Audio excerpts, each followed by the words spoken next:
Golly. More gel in my mouth. Hey, Facebook. How's everybody doing? I even look kind of pale. Hey, everybody. Maybe don't eat Taco Bell, before. I eat it after. Hope everybody's doing great, Facebook. We are here to answer your listener questions. Pam's back. I am. I'm back. I guess we're glad to have her back. I got to meet a bunch of people and do stuff like that. That was fun. It was fun. And I got to see John Stamos at the Candlelight Festival. He was so good. And it was actually the second time that I've seen John Stamos. I saw the one other time that he had done. Oh my gosh, that's awesome. I'm surprised he doesn't do it more, to be honest. Ricky, put your mic up a little closer. I'm trying. There you go. Is that better? Because you're real low compared to Pam. You guys are. Well, I mean, I do have the different laptop, so. That's better. Okay. We'll do what we can. Hey, I don't have a choice. So. Hello, Jadina from down in the Bahamas. You're winning. It's freezing here. 33. That's awesome. For sure. In snow. Yay. Dark. Hey, Natalie. All right, let's answer questions. I like it. Let's do this. I'm ready. I'm full of knowledge. Yes, you are. Okay, I have a terrible headache, everybody, but I'm going to hang in there. We're going to make this happen. So I apologize if I'm not super peppy. I'll try to be. You need to pep up your step. That's right. Pepping up my step on the phone all day. All right, here we go. God, I look terrible. I'm dying. We'll make it happen. Okay, 14, 16. Here we go. Welcome to episode 1416 of the Be Our Guest Walt Disney World Trip Planning Podcast. I'm your host, Mike Rallman from BeOurGuestPodcast.com and one of the senior agents over at the Magic for Less Travel. Happy Wednesday to you. We're so glad that you are checking in here midweek, mid-December, early December, I guess it still is, but it's the most wonderful time of the year, also the busiest time of the year. So don't forget, you can take the Be Our Guest podcast with you wherever you go. We're available on Stitcher, Spotify, TuneIn, all of your listening devices that are around your house. And yes, I did buy another one on Amazon on Black Friday because it was just such a good deal. We're going to have them every 15 feet in our house. We're going to have a dot everywhere just so I can yell and things happen. I love it. I'm so dumb, but that's what I do. And of course, we're available there. So we appreciate it when you subscribe to the show and listen when you can. All right, today, of course, Wednesday listener questions. We're going to be answering those questions. The whole gang is back together. We are so excited for that. So joining me today from a DisneyWorldAfterAll.com, TouringPlans.com, and the Mouse for Less, we have Ricky. Happy Wednesday, Ricky. Happy Wednesday. And all I will say is static shock is a real thing and it can kill a computer. So... Yes, and so if Ricky's a little bit low today, we're trying to make adjustments just because her computer got sent off to New Mexico, back to where she was from, to get fixed. Actually, I went to Texas, but yeah, close enough. Yes, yeah. American Southwest. It must have been a Dell, right? No, it's an HP, but HP. Yeah, the HP is in Albuquerque, but I sent it to, which is where I talked to, but I sent it to Texas. So yeah. All right, so let's all cross our fingers. She gets computer back cross your fingers. I get my computer back in one piece here soon. Running on the backup, the spare tire, as we call it, her work laptop. So we're gonna. No, I'm not. Yeah, no, we're gonna do what we can. All right, your work lessons. All right. Also, we have a new panelist here joining us tonight. She's sitting in for Chef now, so we have a. Stone State, Pennsylvania. We have Pam Forrester, co-owner of the Magic for Less. Welcome back to the show, Pam. I know it's been a while. It really has just been a while, but I've been working and researching and then sticking in some vacation time in there too. So it's all been good, but yeah, I'm so glad to be back. I'm so glad for the listeners who stopped me at different times during my travels. That was so awesome to get to meet different people.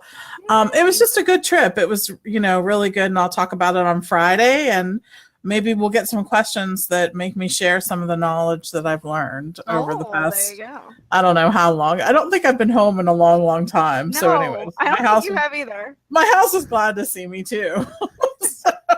it's kind of like mood, right? I mean, you come back home and it's like, man, I really like this house. It's like a vacation home. Yeah, right. Absolutely true. I'm like, wow, look at this house. Look at all the stuff it has and exactly where I think it should be. So Well, let me ask you this before we get to the first question of the day. Dinner with John Stamos. You guys had the private table over at Brown Derby. How was that? I wish. Actually, what's funny is so John Stamos had done the candlelight processional a while back. He did a really short engagement. I think he filled in for someone else, and we saw him when he did that too. So then when we had the opportunity to see him again this time, it was just incredible. And if you've seen any of the little clips or had the opportunity to see the whole thing, it was he was great. He was so energetic and just did it. I always like the candlelight processional narrators who really make you feel like they're into it. You know what I mean? I think that's something that's so interesting is that something to do with holidays and your spirituality or your religion, whatever, doesn't necessarily have to be a somber thing. Like, why is it cool to like go to a football game and like cheer or clap, but it's not okay to do that for like other things? I don't know. So anyways, it's kind of a weird stigma, but this was a cool thing. And I was just so glad to have the opportunity to see him again. So That's awesome. All right. Lucky dog. Yeah, I love candlelight processional, man. I haven't seen it in a few years. So it's, well, we'll talk about it on Friday. Yes. All Friday. right, first question of the day. It's coming from Diana and Josh Baker. They say, hello, my family will be visiting Walt Disney World for the first time, February 3rd, 4th, and 5th. We've reserved a room at the Contemporary, and that is all the planning we have done. My daughter is 2, and we would like recommendations on the best parks and rides to get her on, as well as help with fast passes and reservations to character meals. Some of her favorites are Cinderella, Belle, Rapunzel, Minnie Mouse, probably all kids' favorites, she says.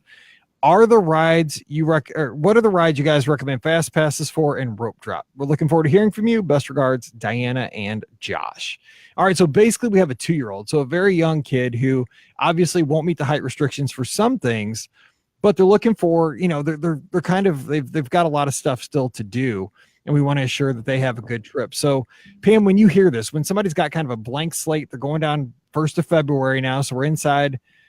I guess we are right about at the Fast Pass window right now, February 3rd. So we're inside that right now, so you need to get cracking. What would you do first for this family? A 2-year-old trying to meet some favorite princesses and have those experiences. So it's so funny because we get this question so often, like, I have a baby, what can my child ride? And you'd be surprised.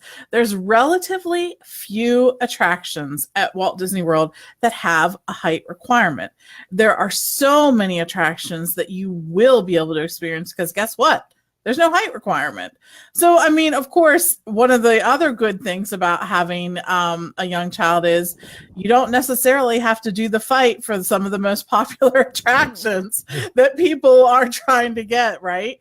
Because you probably aren't going to want to do Seven Dwarfs or Flights of Passage or even Slinky Dog, which has all of those have height requirements, unless you do the baby swap, which is something I'll mention in a moment. But one of the things that I would think would be a great thing to do for children this age is to consider using some of those fast passes for the meet and greets. And you can do that at different parks. Look through the fast pass choices and see what you find.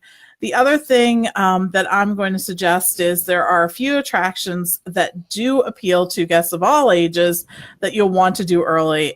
Peter Pan is a big one. You'll be able to, first of all, ride that attraction, all 3 of you together, which is a cool way to be able to experience that. But that is one that actually does have a lot of people wanting that fast pass.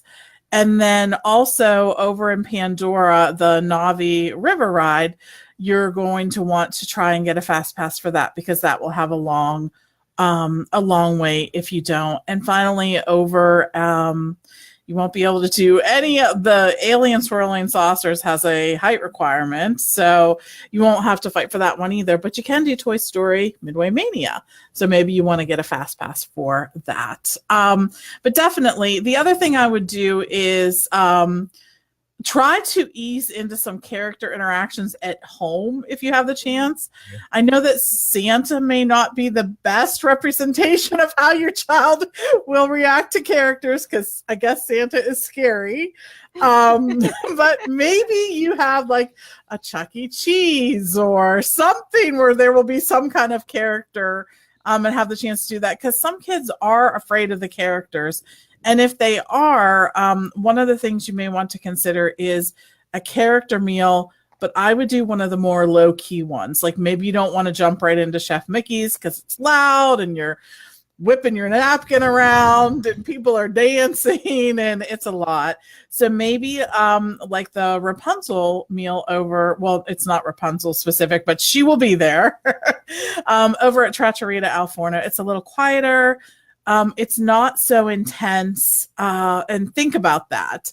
Our daughter, of course, had no problems with characters. No. From the very beginning. She'd toddle right up to them and grab them and, just think that like they were her friends automatically. But I know it can be intimidating for some kids. So that doesn't sound like Hannah at all. I know, right? I know. Too funny. So Jennifer in the chat saying, go meet your sports town's mascot. So you can meet Fred Bird if you were in St. Louis, or Truman the Tiger. There you go. They're kind of hard to get at, but that's a suggestion. I would also say don't discount Enchanted Tales with Belle, because that's kind of a combination of a meet and greet with a character. Also, it's an interactive story. I think for the younger crowd, like the toddlers, I think it's perfect because it is. I mean, you're in the story. They might get selected. They might not want to be selected, though, at that age. But, I mean, you got to kind of read your kid. But I think that's one that you're going to get awesome pictures. That's so underrated and so forgotten about. And it's one of Disney's best, most unique experiences. I love Enchanted Tales with Belle, but great suggestions there. Ricky, anything else you would say? Go check out the Mouse for Less. We have a fast pass kind of guide for each park, and we do have it broken down as far as like attractions to consider if you're traveling with as a family with little ones. So that might be something that you can go look at as well. And I agree with Pam about the character meals. Definitely choose some of the low-key ones, the ones that maybe aren't as hard to get. I'm thinking like maybe Tusker House too, maybe a good option. Although the food, definitely for breakfast. I don't know about, for lunch or dinner, but I think breakfast is a pretty, safe one to go with. Who can say no to breakfast food? Or Hollywood and Vine as well. Because that one has the Disney Junior characters for breakfast. And then for dinner, it has Minnie and the gang dressed up in their holiday finest, depending on the holiday. So in the winter, it's like a kind of an Oscar-y themed soiree. So I think they wear kind of like, not ball gowns, but dresses they'd wear to the Oscars. And then in the springtime, they have like spring dresses. Summertime, they have summer outfits, that kind of thing. So I think that those are some good options that are kind of a little more low key, but they have the characters too. All right, great stuff. I hope you have a great trip. Contemporary is a great place to be. You're next door to the Magic Kingdom. Walk right over. Boom, you're in the Magic Kingdom. Love that. All right, next question is coming from Emily. She's an Ohio teacher looking forward to her first snow day. She says, "Come on, flurries." I get it. Man, I remember that. Anytime there was like flurries in the forecast, like, please God, let it change. Let it be 6 inches of snow at least. Come on, please, for the mercy. Anyway, she says, "Hello, BOGP crew. I'm planning a May/June trip to Disney. Shh. It's a surprise for my kindergartner and preschooler." Fun. All right. The one character meet and greet that we have to do is Buzz, Woody, and Jesse at Hollywood Studios. But where are they and what are their hours? I'm hoping to score a fast pass for either Saucers or Slinky, but I know we'd like to hit these guys up early to beat the crowds. Any advice, Emily? All right, Pam. So they are, is it still the same as it was this past summer where they are kind of out there in front of Toy Story, kind of in the, they're kind of set back on the left there as you enter the land? Where are they? What's the story? I'm sorry. It cut out for... Sorry, Buzz, Woody, and Jesse. Where do you meet them in Toy Story? Oh, Buzz, Woody, and Jesse. Yes. So as you walk in, we saw them meeting and greeting. Now, to the left, after you walked past Toy Story Midway Mania, they were kind of in it's not an alcove, but a little area right there on the left-hand side. And that's where they were meeting, which is kind of interesting because that can get congested in that space. So I was surprised that that's where it's happening. And also because right now, what is happening is because they're building Galaxy's Edge and that's not open yet, you can't walk through the land and get out another way, which is so unlike any of the Disney parks. As you know, there are very few dead ends in a Disney park. It usually just keeps going around, right? You just keep walking and you come out a different entrance. Right now, that's not the case with Toy Story land, because it's going to dead end right into Galaxy's Edge. In fact, you get a fantastic view of the construction when you're riding Slinky Dog. It's kind of cool to look over and see all of that. So anyways, yeah, make sure that you go ahead and meet the folks from Toy Story. This holiday, they have a really cool cutout of Ham, and he looks like a Christmas cookie, and it is the cutest thing, and it's near that area too. But yeah, go and enjoy meeting those characters. All right, let's get to the next question. It's from Brooke. It says, married to a Disney skeptic. Help. She says, hello, and thanks for the great planning advice. I'm traveling to Disney World in February with my husband and twin 6-year-old daughters. He's a Disney skeptic, the dad you see in the park wearing a most expensive day ever t-shirt. Love those shirts. And is thus leaving all the planning up to me. We're spending 2 days at the Magic Kingdom and 1 day at each of the other parks. We have 6-day park tickets and plan to use the extra ticket in the middle of the week as our rest day in order to visit Animal Kingdom or Epcot for an additional half day. My question is this: which park should we pick? This is during Festival of the Arts, but not sure that makes it worth spending the extra time at Epcot. Alternatively, should we take a true rest day and stay out of the parks altogether? My Fast Pass booking date is quickly approaching, and I'm feeling the pressure of being solely responsible for trip plans. Brooke, 68 days and 1,282 miles away from the Magic Kingdom. All right, Ricky. So they've got kind of a good plan. She's a little nervous, but I mean, the thing is, as long as you have a general plan, you're going to be fine. But she's wanting to know, they got kind of an extra day. Should they take it totally off? Did she say where they're staying? I'm scanning. I don't think she said where they're staying, but if you're on property, a day out of the parks with a week vacation is kind of a lot of fun, actually. But I kind of start to get like itchy. Like I see people coming back. I hear the buses. I want to go. I always want to do the rest day in the middle of the trip, but then I get nervous and kind of go in the afternoon or night and go to a park. She's asking, what about Festival of the Arts? Does that make it worth going to Epcot? Should I stay out of the parks altogether? Well, what would you say in this kind of a situation? Well, did she say that she was going to Epcot before, or going to Epcot 1 day, but she has kind of an extra day built in there where they could do a half day. Yeah. Okay, I missed that part. So, I mean, I haven't been to Festival of the Arts yet. It is kind of on my bucket list of things to do, like this coming year. I'm trying to figure out when I can fit in a Festival of the Arts trip. So I'm still like looking at my calendar.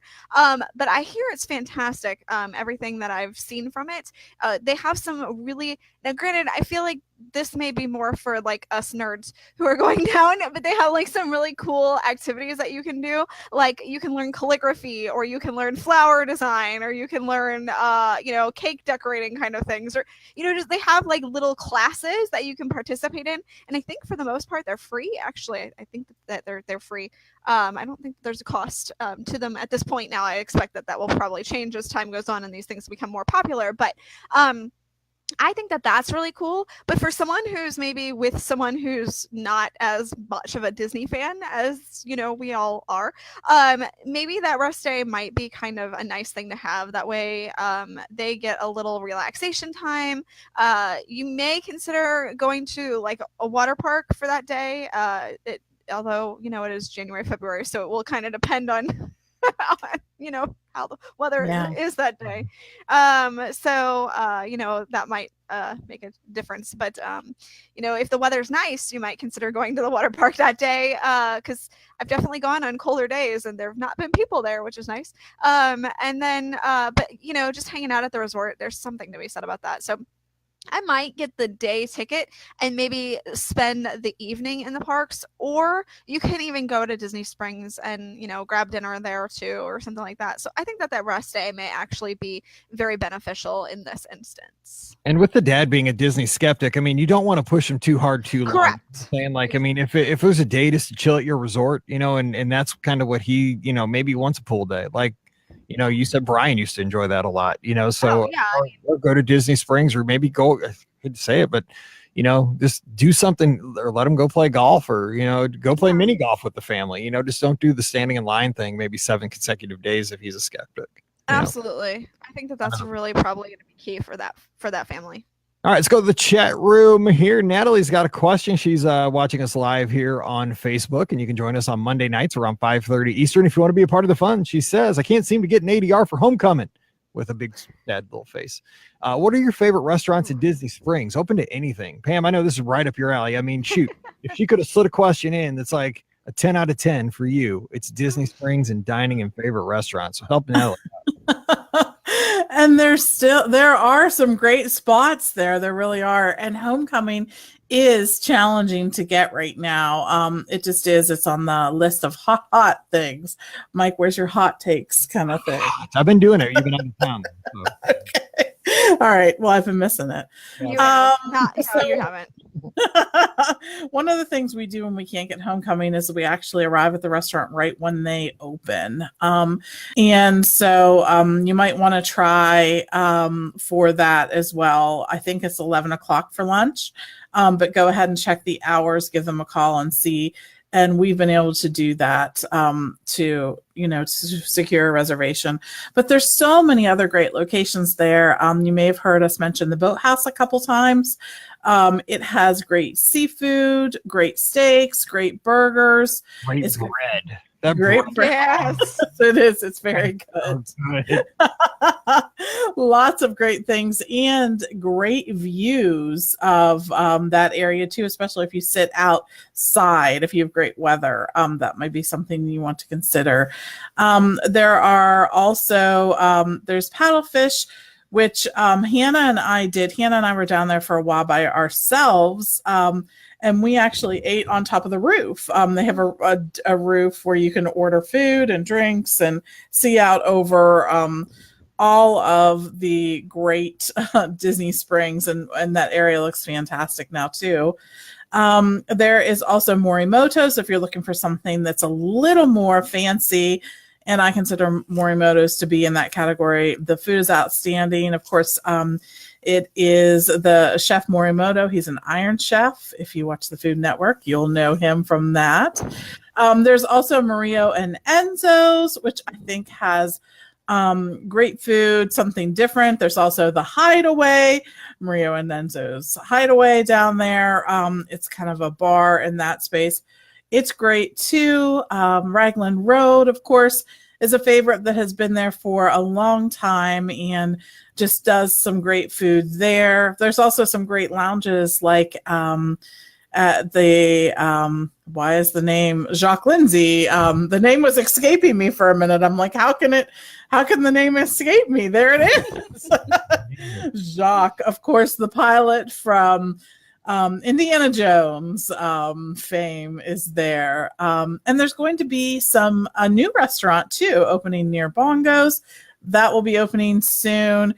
Wolfgang Puck Express actually I think is a great still counter service location and everyone's favorite Earl of Sandwich. There are no shortages of places to eat at Disney Springs. None. I mean, you can like throw a stone and hit 10, so you'll be fine. That's true. And of course, Wolfgang Puck has the new restaurant too that just That's opened. Right. So That's the right. Bar and grill. So if you're looking for something that's brand new, hot off the presses, that's going to be one of the places you can go to. I was just about to say, Mexican options. There's a Frontier Cochina. I forgot about that. Of course, you would come up with the Mexican. It's a podcast recording night. Podcast recording, Mexican food go together like a glove. Anyway, so yeah, and Alan says, keep trying for homecoming. You'll probably walk up and get a table for lunch. Not sure about dinner. However, Raglan Road was great. And he also offers up the Boathouse. Mm-hmm. Very good. All right, next question. It's actually about dining as well. It's an ADR for one and ethics. We're getting an ethics question. Here we go. Uh-oh. Hello, Mike and ladies. I'm searching for ADRs for my solo trip in February, and I discovered different and sometimes better times available when I search for a party of 2 versus a party of 1 using my Disney experience. My question is this: is it ethical to make an ADR for a party of 2 because of a better reservation time and show up as at the restaurant as a party of 1? I'm pretty sure Disney would still give me my table, but I feel a little dishonest about it. What do you think? Steve's up in Iowa City, Iowa. All right, Pam, so this is a dilemma because, I mean, if you think about it, there are really no tables for one, right? I mean, everything's at least a double, right? I mean, what did you do here? I cannot think of a location where there's only a table for one. I was trying to think of like, where is there a table for one? And I don't have a problem with this because I don't think they're missing out on anything. You're going to still be at a table for two. That's what I say. That's what I'm thinking too. I mean, I don't have a big problem with it. I know that people sometimes do it for larger parties. That I kind of do have a problem with just because those are tables that could be used by a larger party. But as far as a table for one, I don't know why they do that. I don't know why they even bother having a table for one. I mean, it just doesn't make any sense to me. So we say go ahead. Maybe our morals are shady though. I don't know. Maybe a little shady over here. We need a ruling on this, but anyways, it seems fine to me. Yeah, I would say go for it. Because the whole thing is I try to look big picture, and I follow the rules. Don't get me wrong. I mean, Disney's got rules there for a reason, but I mean, you're going to be at a table for two anyway, so I would say do it. Yeah, I agree. All right. Totally. Next question, Garden Grill, ADR, and Soren from Sherry. Hey, BOGP crew, I leave for Walt Disney World next week and have only been able to get an 8:50 a.m. Garden Grill reservation. I've been checking for earlier, but can't seem to snag anything. So do I. She's got three choices. A, check in at Garden Grill at 8:30, hoping to be seated and then eat quickly and go to Soren shortly after rope drop. B, try to ride Soren right at 9 and then go check in for my ADR late. Will they start the ride before 9? Or C, cancel my ADR and just rope drop Soren? And how are the lines at close for Slinky Dog? I'm wondering if I rope drop it or try to shut the park down and go then. Thanks so much. Love your feedback. Sherry's down in Dallas.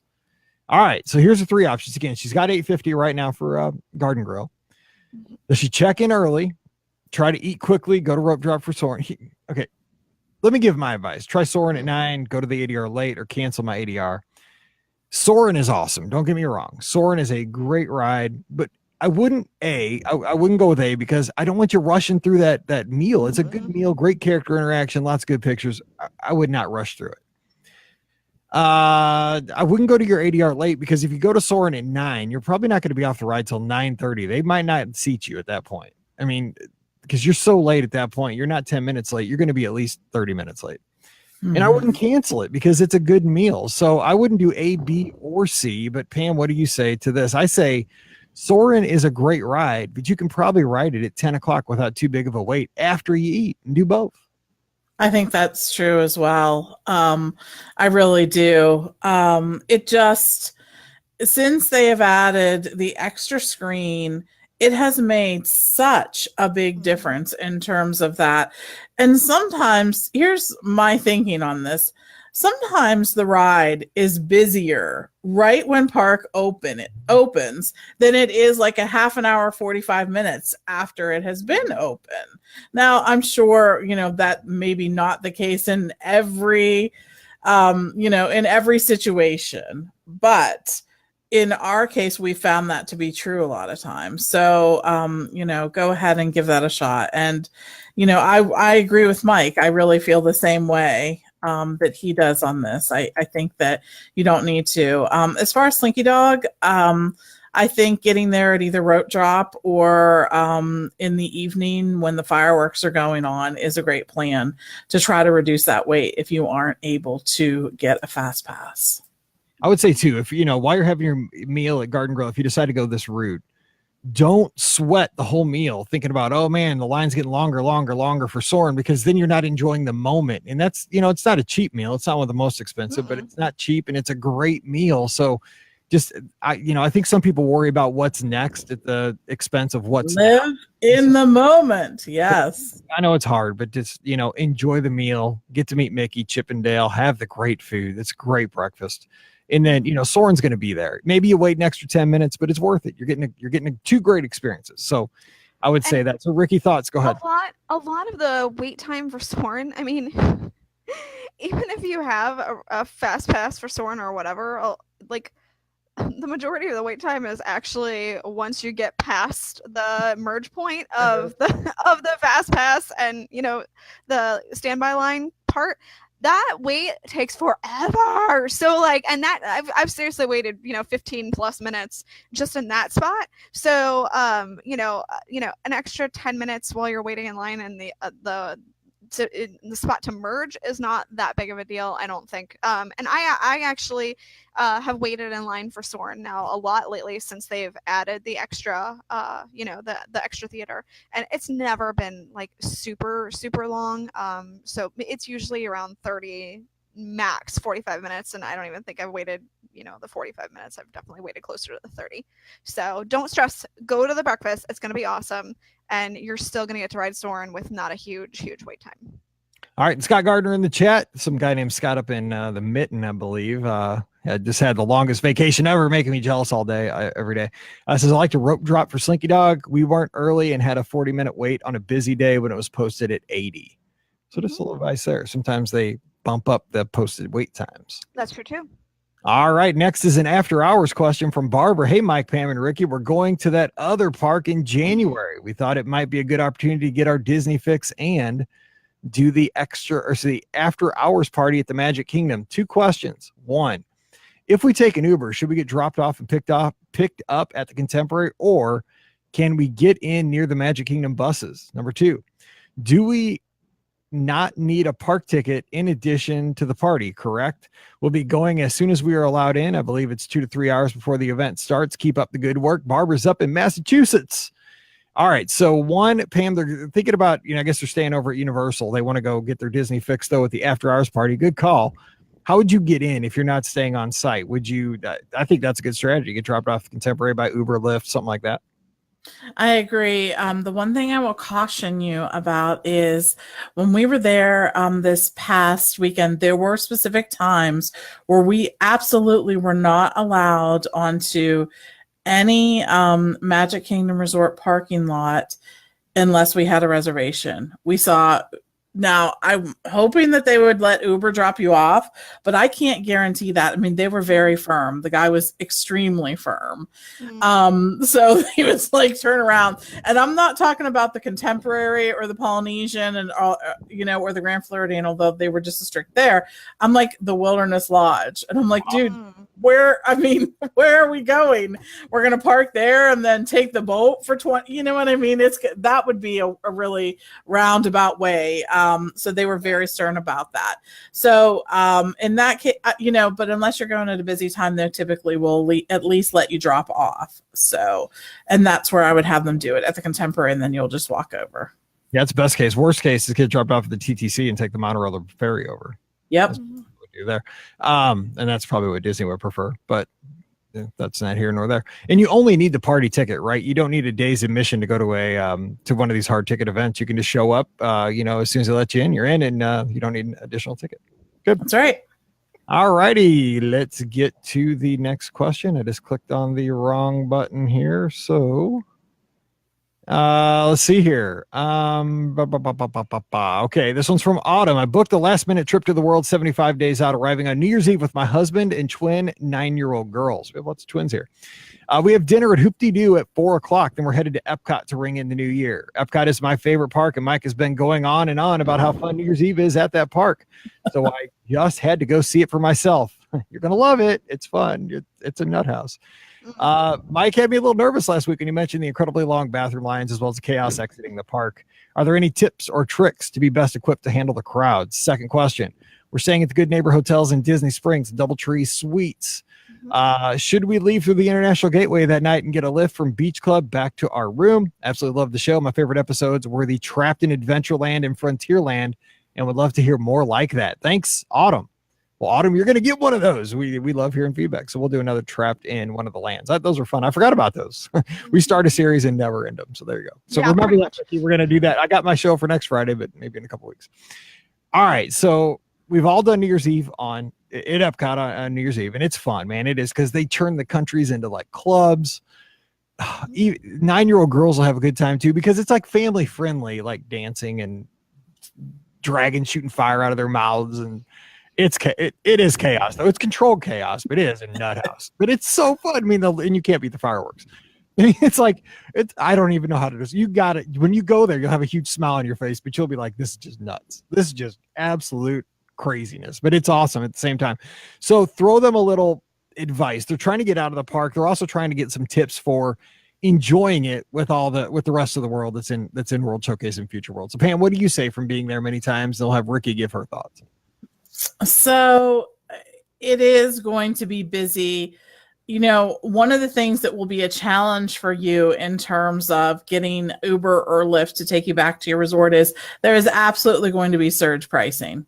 Oh, yes. And it's going to be challenging for the drivers to navigate their way through it, through those areas, because it'll be challenging for them to get to you too. Yeah. Oh yeah, absolutely. Yeah.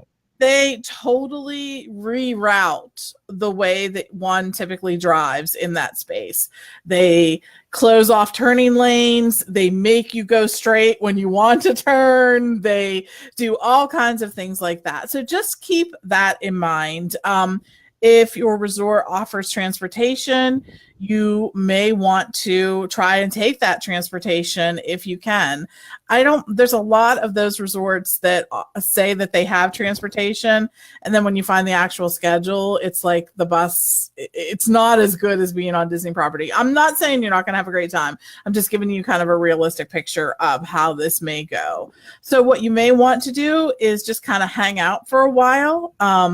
Typically Epcot stays open, I think, an hour after the midnight fireworks. I would use up every moment of that hour and then find an excuse to take a slow walk around the World Showcase and kind of let things die down, and then try to get your transportation home. I think that is going to be one of the best bets that you can do. It is controlled chaos. It is so much fun, and you're going to have a great time. I mean, I have no doubt about that. And I would say, just personally, what I would do if I was staying, in the Disney Springs hotels, I would stay as late as I can. Like Pam said, I would still go out the International Gateway to one of the resorts and catch an Uber or Lyft.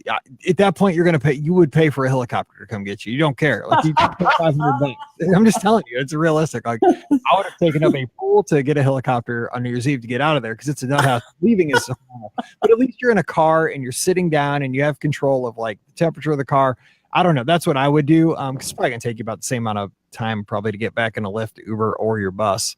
But that's what I would do. And as far as like, you got the 2 9-year-old girls, just bring snacks or something like that, because if you want to eat anything, anything. Like I stood in line for like an hour and a half just to get Chinese food at the quick service the one year. Now that was a few years back, but that was the shortest line I could find. I didn't want Chinese food. I was just hungry. That was like survival.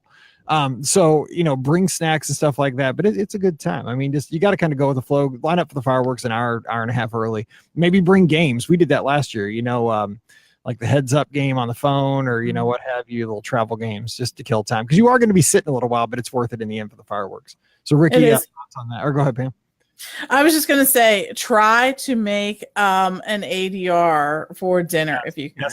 Yes, 100%. Yes, around 6 or so, 5 or 6. Yeah. Absolutely. So yeah, it saved us because we were in there during the, say from in Tepanitos, what we did. And it was so fun. Ricky, any thoughts? Yeah, I mean, the thing is that they're probably going to have to take an Uber or a Lyft to get, or a cab or whatever to get out, because since they're staying at one of those resorts that are the Disney Springs resorts, I can't guarantee how well that bus is going to run on New Year's Eve at, for those resorts, because they really do only have specific pickup times and things like that. So I don't even know if they're going to be running buses that late, to be perfectly honest. Sure. If that's something you want to consider, I would at least ask at the front desk to see if they'd be running a bus, even if they'd be running a bus.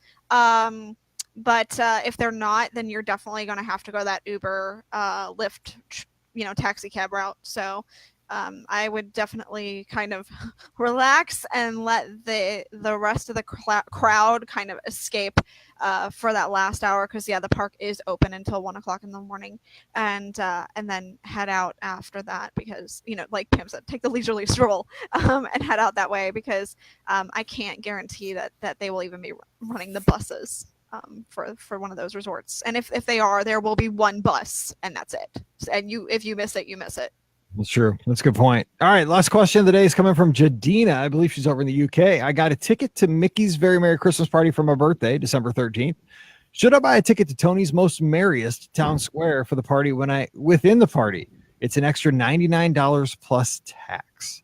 Pam, what are your thoughts on this? Because again, it sounds like it's really cool and there's lots of perks to it, but you're paying a premium to get to the Christmas party and you're paying a premium to have an experience within a hard ticket event. I don't know. I have a hard time going for this, but from what I've seen of it, it's really cool. I mean, it's kind of like an ultimate kind of experience, I think, for Christmas. What do you think?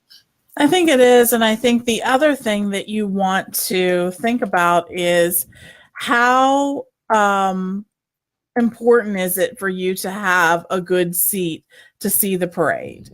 If this is something that you're really looking forward to, then this is another reason to consider it, because you do get that premium seating for the parade. Now, our friends, the Yerks, did this. Mark and Michelle and I, we ran into them one day, and they were telling us about the experience, and they said the food was good and that they had great seating for it. So I think the thing that makes this party unique is not only that you get, or this dinner, not only do you get the dinner, but it's something that you can come and go for at the Magic Kingdom. It's not like you have to sit down, you eat your meal, and then you move on, which is what most of these dinner packages are. This is one that Tony's is sort of your place to come and go as you like during that party time. And I think that's kind of a cool concept. There are appetizers, there's main courses, there's desserts. They said that the Yerks said that they had gone and eaten and then went back and had their dessert. Not only that, it's open for an additional half an hour after the party is done. Yeah. So you have a great big chunk of time that you can come and go from there. We waited quite a while to see the parade, and this was even for the second parade. And it was a few people deep.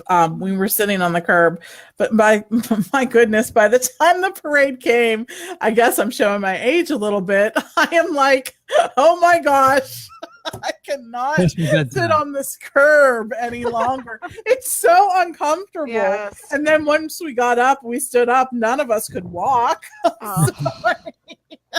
No, it's just it's a hard thing to do. I mean, sitting on the curb for an hour and a half, 2 hours is a long chunk of time. So, I mean, that's something to think about too. So all those things for me, it would be something those are things that I would, consider when making my decision on this one. All right. Well, that's going to do it for today's listener question shows. Thank you so much for checking in. Hopefully we took you down to Walt Disney World, maybe answered a few of the questions you might have. And if you have a question for the show, send those in to mike@beourguestpodcast.com and we'll get to those right away. Today's show brought to you by our friends over at virtualmickey.com, home of great iPhone apps like Theme Park News Disney Edition. And Ricky, what are we reading about this week on Theme Park News Disney Edition on our Apple devices? Well, we are reading about the information that the new Grand Destino Tower is now available for reservations. So you can now book if you'd like to stay in the tower. I have mine. There you go. We also learned that the two new restaurants that are going to be added to the resort now are going to be the Three Bridges Bar and Grill, which will be located on an island in the middle of the resort's Lago Dorado, which is the lake there, and then the rooftop table service restaurant. Oh, try saying that 5 times fast. Is going to be called Toledo's Tapas, Steak, and Seafood. I am sure it will just be known as Toledo as we move forward. And that's going to have a beautiful view of Walt Disney World, as well as indoor dining and a lounge with indoor and outdoor seating. So we know more information about more food. Hooray! Yes. And Coronado is going to be awesome. I can't wait. So check out this great news every morning, every night, when you're checking in over your lunch break. It's just a great app to have on your phones. Check it out. It's Theme Park News Disney Edition. These and other great apps turn your Apple device into a Disney device right now over at virtualmickey.com. Give us a follow on social media. We're on Instagram and Twitter at Be Our Guest Pod and at Be Our Guest Mike. We've got a great Facebook page at facebook.com/Be Our Guest Podcast. And again, thanks to everybody who continues to support the show with our Amazon affiliate link. It really does help support everything we do.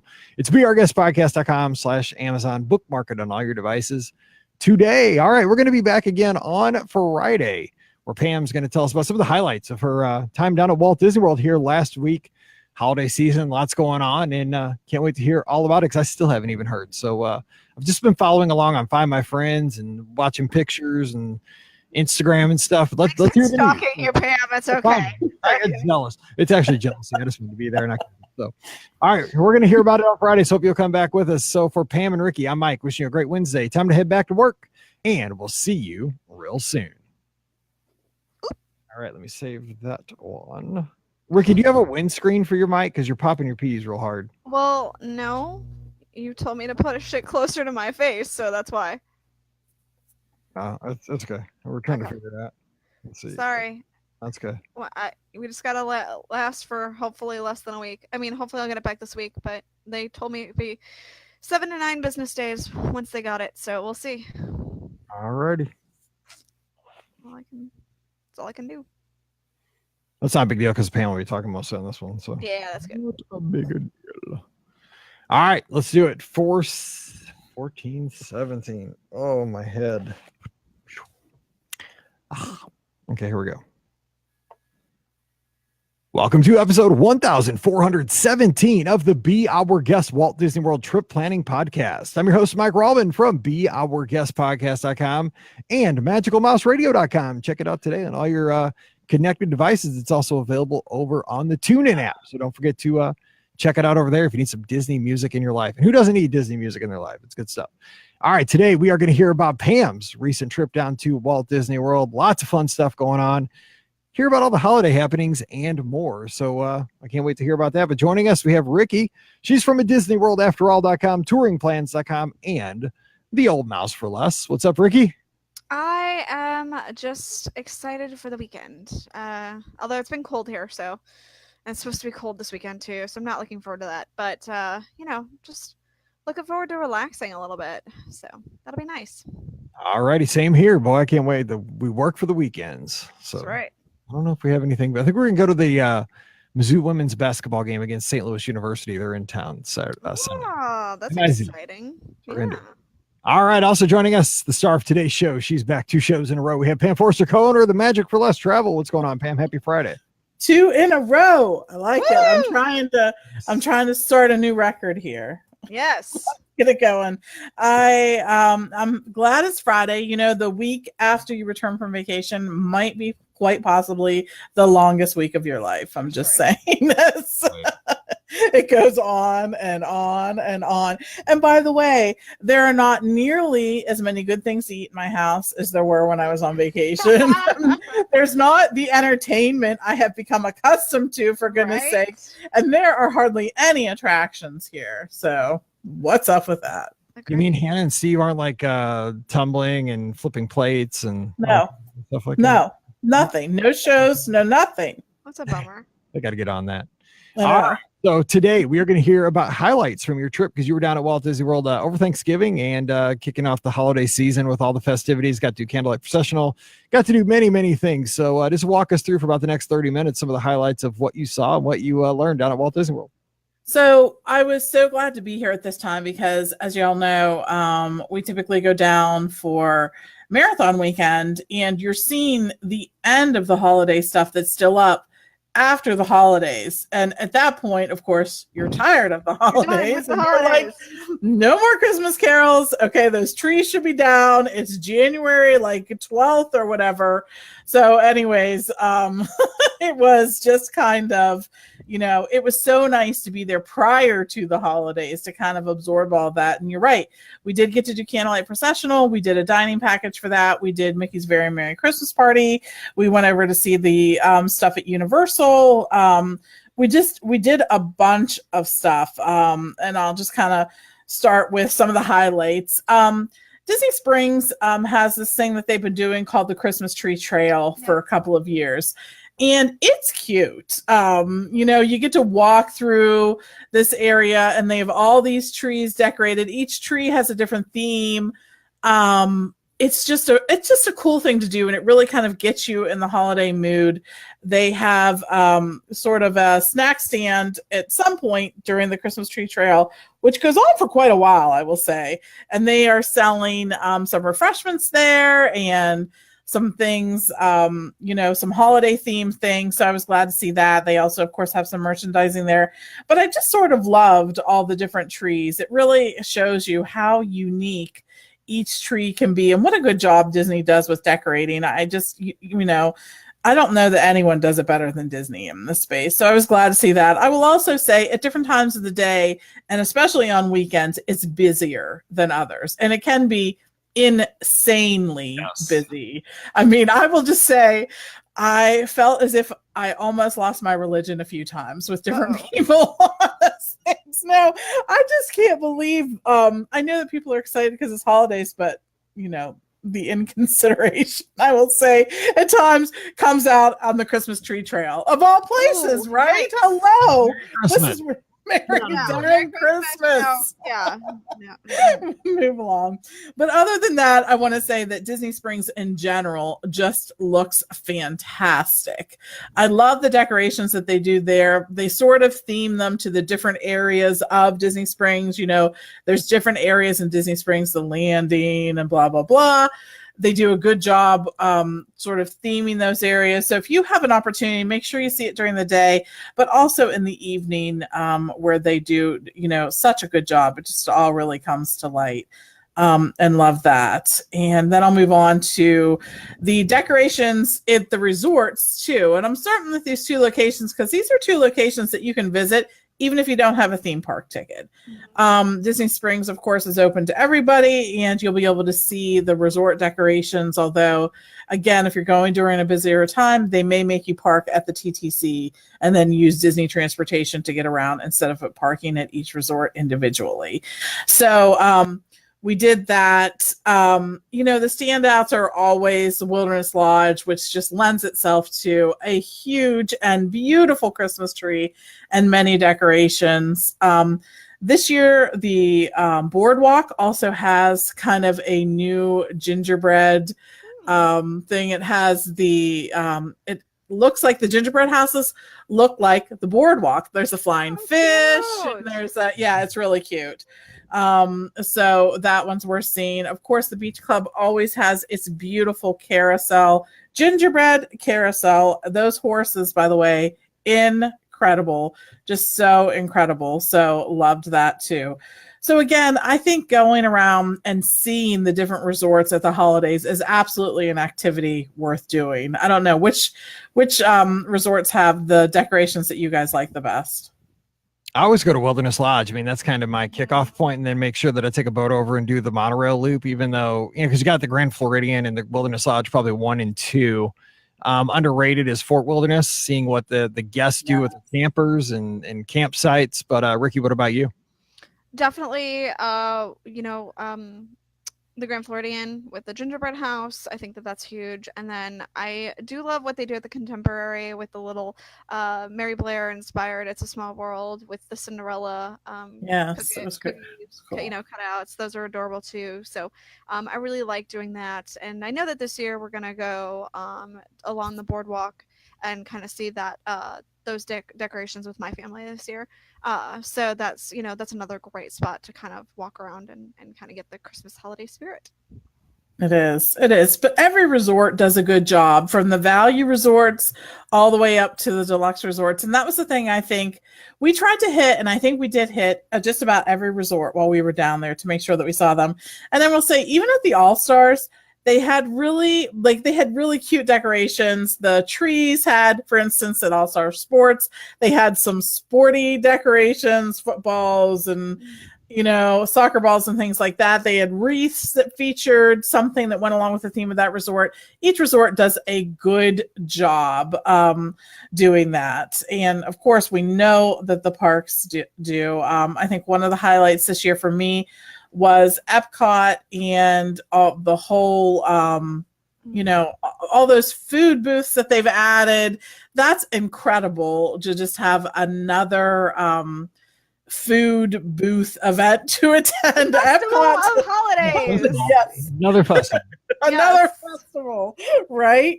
But they have some really good food options. I know we talked about this a few weeks ago, but we have some guides, some checklists over on the Magic for Less Travel Facebook page, so you can go and check and see them off. They're also doing a sort of fine Chip and Dale, kind of thing for the kids. You know how they do those little activities. You buy the this sheet and you look for Chip and Dale in each of the countries. You find them, put the sticker there, you turn it back in, and you get a prize, which is really a cute thing. They also are doing a cookie trail kind of thing. You can buy 5 different cookies throughout the different booths. And if you buy each of the 5 and get the stamp, then you turn it back in and you get a free cookie and a glass of milk, Ricky. It includes a glass of I'm milk. there for the milk. Yes. I know, right? So just so many cool things going on at Epcot. Was so glad to spend some time there, and loved looking at the decorations in each country too. They do a good job with that, and of course usually some kind of activity there as well. Make sure that you see the Voices of Liberty over in America. They are singing some holiday songs, some Christmas, some Hanukkah songs. They do such a beautiful job, and especially at this time of year. And the highlight for me in Epcot, of course, was seeing the Candlelight Processional. And we had the opportunity to see John Stamos be the narrator this year, which was great. We had seen him one other year that he had done it once before. He was great, enthusiastic, celebratory. He looked like he was having the time of his life and just eating it all up, as the chorus sang, he was turning around and interacting with them. And of course, the song that gets everyone going, where they rejoice with joy, that song. I can't remember the title right now, but it's a really peppy song. He was into it and kind of hopping back and forth. And it just really is great. I think regardless of your, whatever you celebrate at this time of year, the Candlelight Processional is something that everyone can go and enjoy and appreciate. The music, the orchestra is incredible, so good. The singers are great. The Voices of Liberty, of course, are there. And then whatever narrator you get to see, it will just be an awesome retelling of the show. And we did do the dinner package. And I don't know how you all feel about the dinner package, but in a case where you're seeing someone who is a popular narrator, I think the dinner package you just have to do, period. I think it's a necessary evil for basically all of the narrators at this point, because from what I've seen, they've all pretty well been almost completely sold out. So I think that Candlelight Processional, not that it wasn't popular before, but I think that a lot of people know that if that's something that you want to guarantee that you see, having that Candlelight Processional dinner package is a must do. So I've been seeing that all over the internet this year about the fact that, it's really a good idea to have the dinner package. It is. And people are lining up early.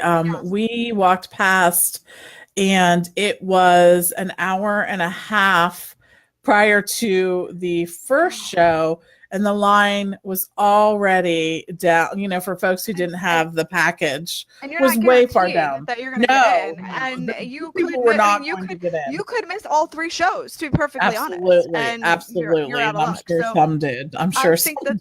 And that's, an hour and a half before the first show even got started. Yes. So, if people were like, oh, I'll just wait and see the, 8 something show. No, you're not going to get to see it, because all these people, have been in line since, 5 o'clock and they've waited. So yeah, the dinner package, I think is definitely key because of things like that.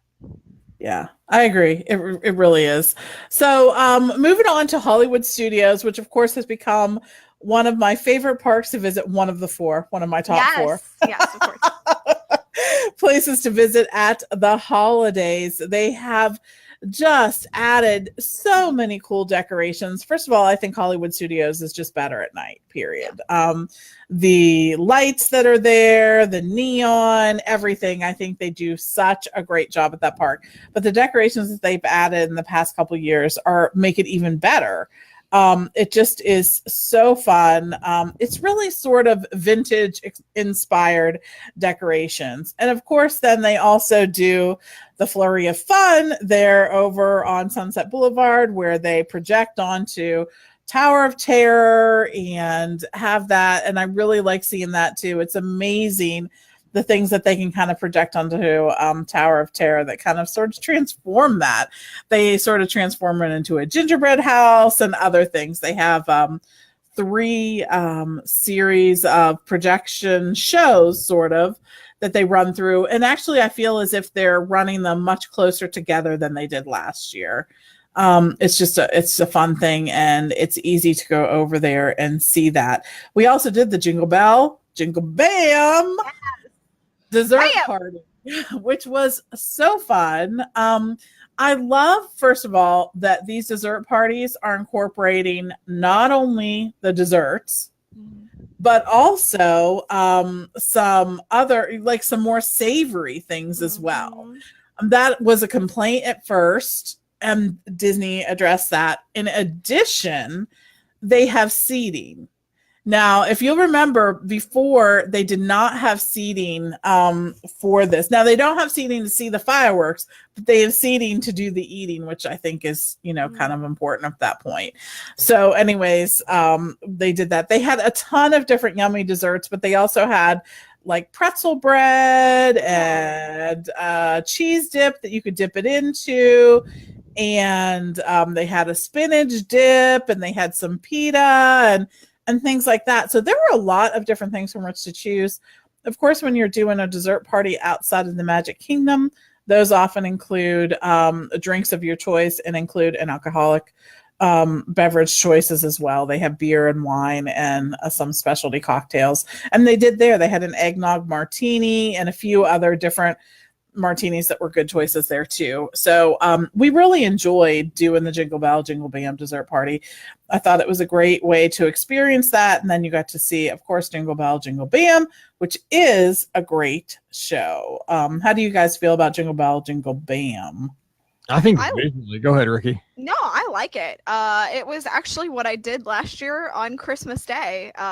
Brian and I went over to the park because I knew that it was a holiday themed show, and I knew it wouldn't be super busy. And I love, like you, I love Hollywood Studios around the holidays. I think it is granted, Epcot is really awesome, and of course Magic Kingdom, but there's something really special about the holidays at Hollywood Studios now. They've just really knocked it out of the park, and it's minus the creepy doll children that they have in the those don't bother me. They bother me a little bit. But I really feel like, Jingle Bell, Jingle Bam is a great fun show. I think it's super entertaining. And I really like it a lot, actually. So is it the best show in the world? No, but I still think it's entertaining. It's got great visuals, though. I mean, with the lasers and the fog and the smoke and all that stuff. And then you got the vintage decorations. Those are totally up my alley. So, yeah, the studios is not to be missed during the holidays. It is. And I love how they moved the tree inside and it's in the lake there. I think that was genius. I love the ornaments that are sort of floating in the water. I just think they did a great job. So was very glad to see that. And so we'll move from Hollywood Studios over to Animal Kingdom. And Animal Kingdom also has some great decorations.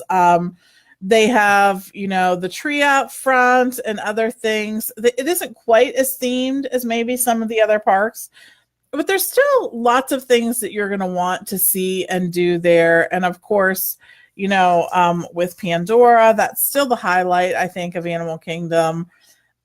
Just lots of things that you'll want to see and do there, but it's not nearly as themed for the holidays as some of the other parks. And so I'll move quickly over to the Magic Kingdom, which of course is not only beautiful for the holidays. When you walk into and see Main Street, you're just like, wow. I think that it's just so cool. The tree, the Main Street decorations, the carols that they're playing, the traditional Christmas songs. Those are all great. And we also did Mickey's Very Merry Christmas Party with the parade and the fireworks and whatnot. Now, they do 2 showings of the parade each night.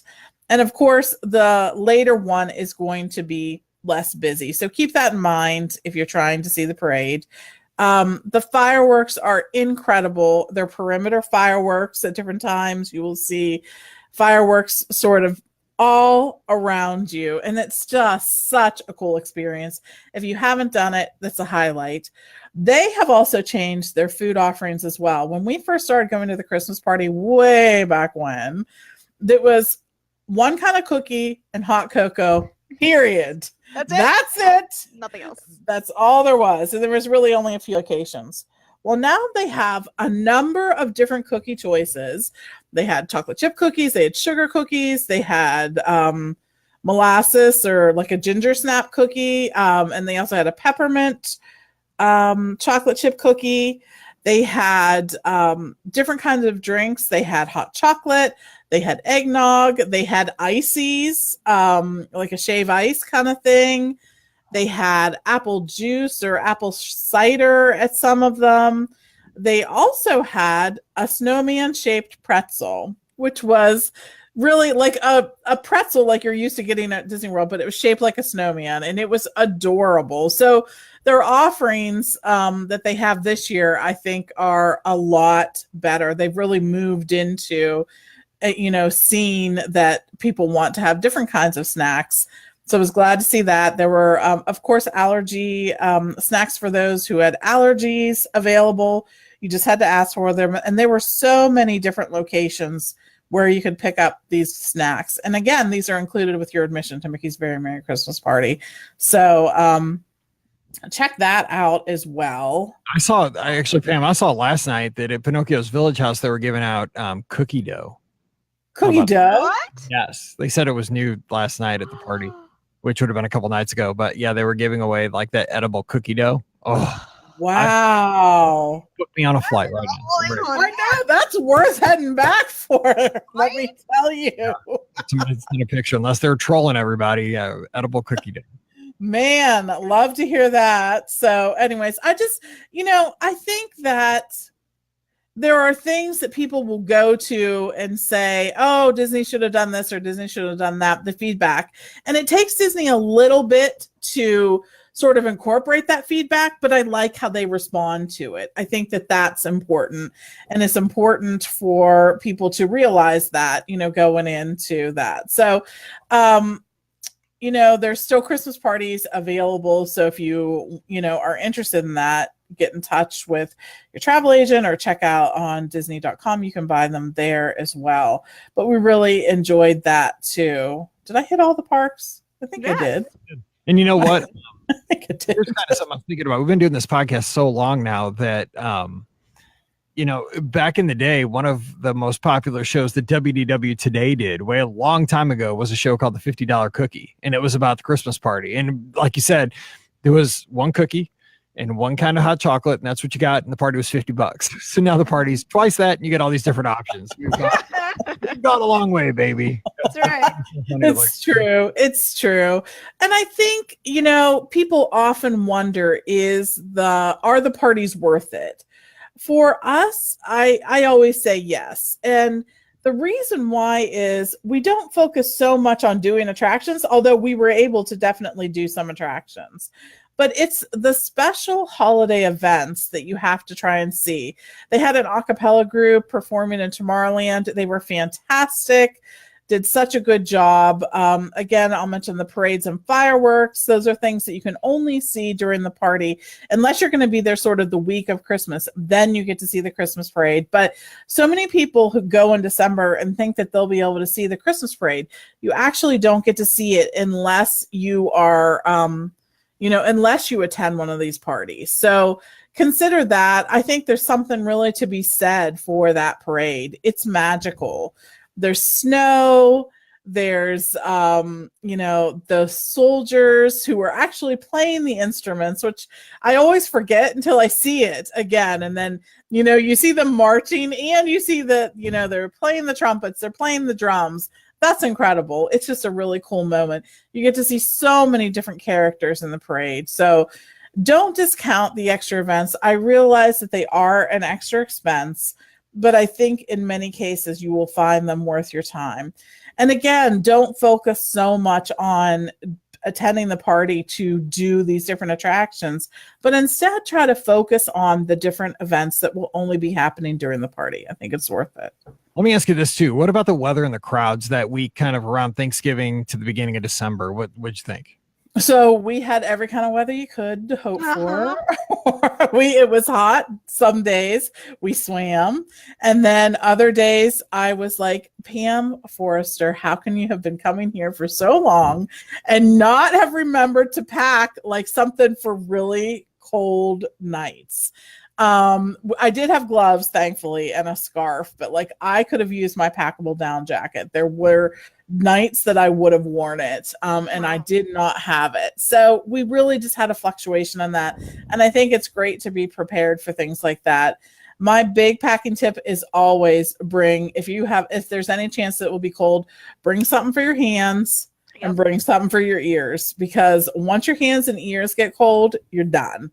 You just are. Everyone's miserable. I'm miserable. Small children are miserable. I mean, everyone is miserable. So consider bringing something to address those needs. And if you have, something that you can throw on a top layer, I think that's important too. Also, my brother and I, we actually just went to Six Flags over Georgia here over the Thanksgiving holiday. And while I've always gotten the hot hands, which are very key, by the way, pack those if you can, but I also got like the hot feet thing, and those were very bizarre and very weird, but oh my gosh, they worked so well. My feet were so warm. So consider buying hot feet too, as well as hot hands, because you will be very happy.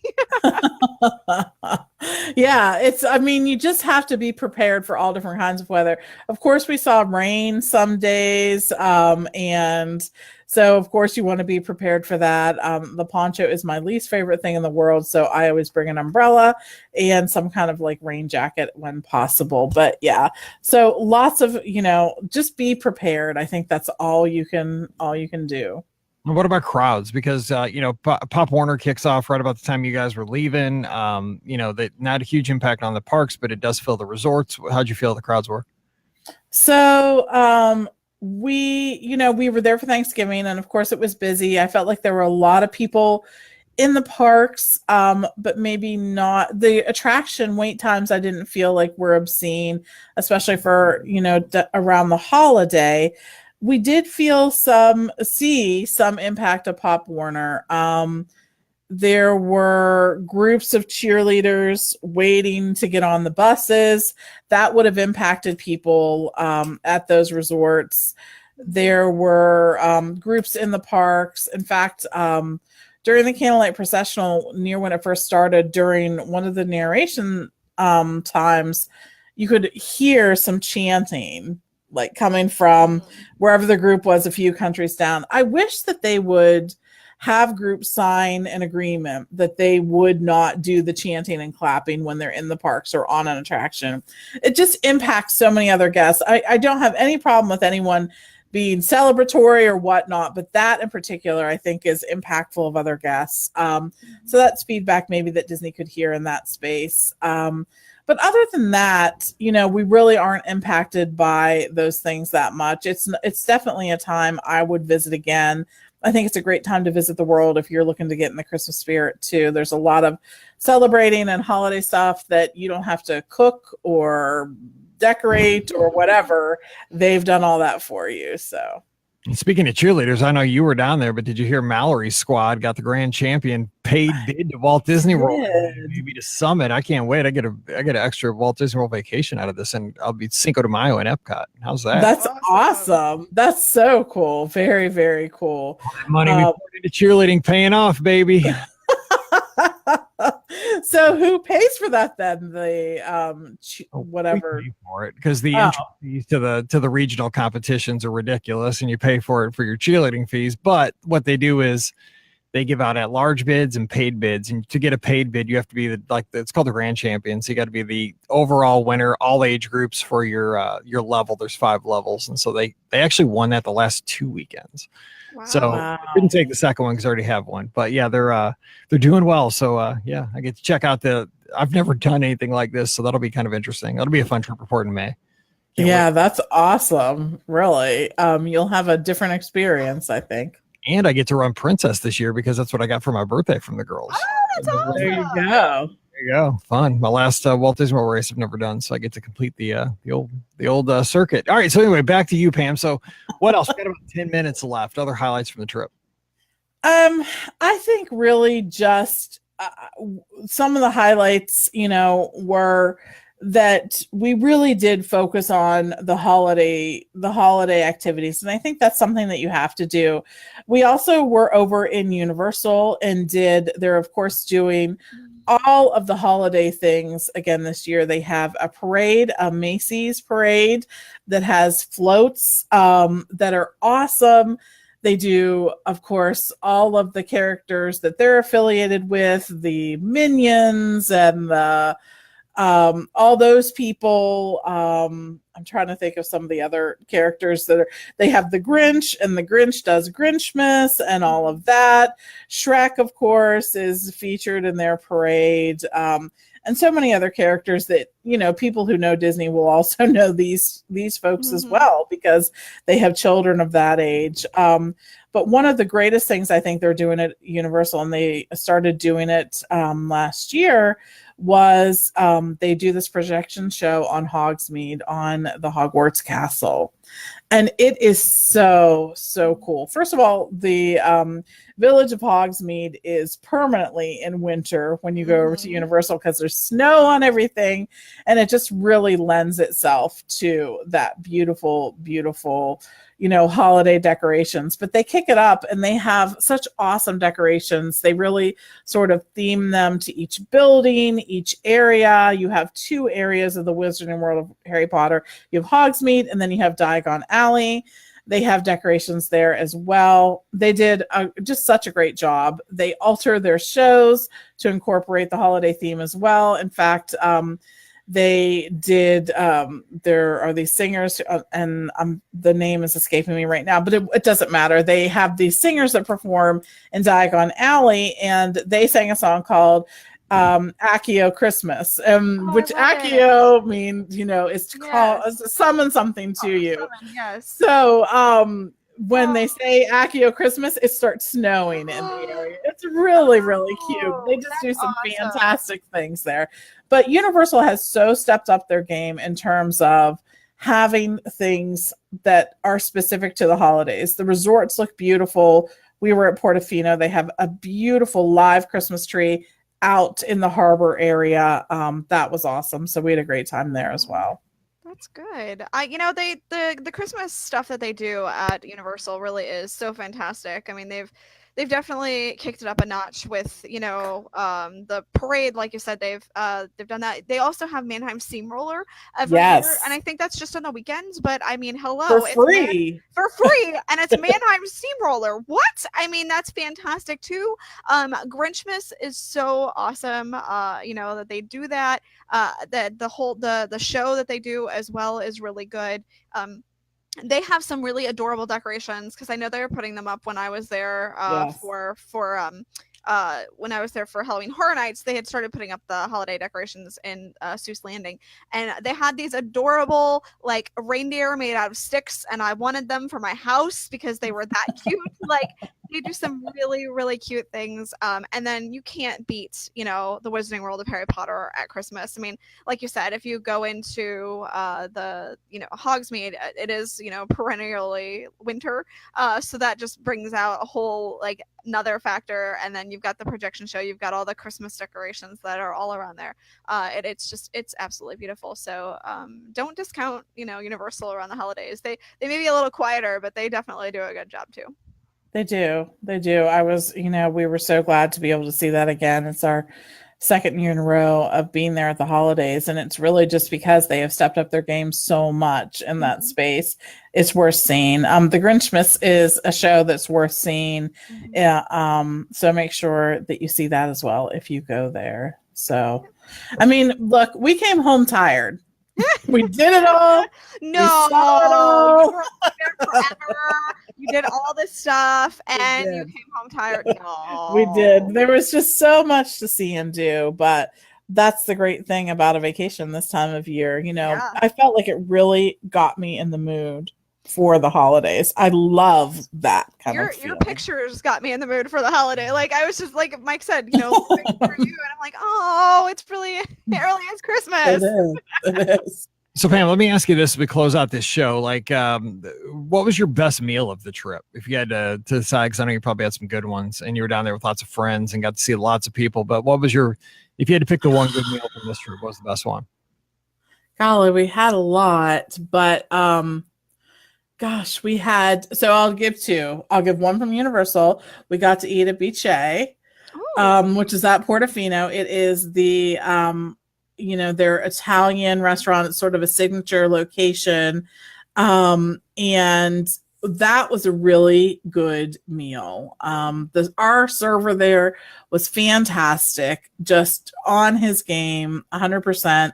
His recommendations, the food choices, they had pasta, they had beef choices, chicken choices, you know, everything. I thought the Biche was a really great meal at Universal. And at Disney World, we had Jico on Thanksgiving evening. And we did not get the turkey. We got, of course, the steak with mac and cheese. Yes. That's what I would do, 100%. So, and it was great. It really was. But we had a great time there, and just a great meal. And I think that, you know, being there with the folks that we were there, the people that we knew, made it just, you know, that much more special. I think that both Universal and Disney do such a great job giving you an opportunity to sort of spend time with people that you care about and people that you know that's part of what makes being at the theme parks and at the resorts at this time of year so fun.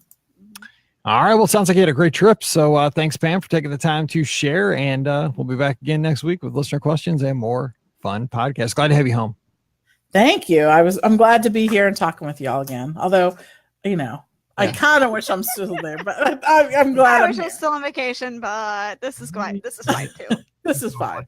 All right. Don't forget today's show brought to you by the great folks over at the Magic for Less Travel. Still time to put a Disney destination under that tree. You know, you picture the viral video and the fun you're going to have, because think about this. I mean, let's be practical about it. You want to surprise the kids with a trip to Walt Disney World. Well, guess who gets to go to? The parents. And you're going to be making memories for the entire family. You'll be talking about it for years and years to come.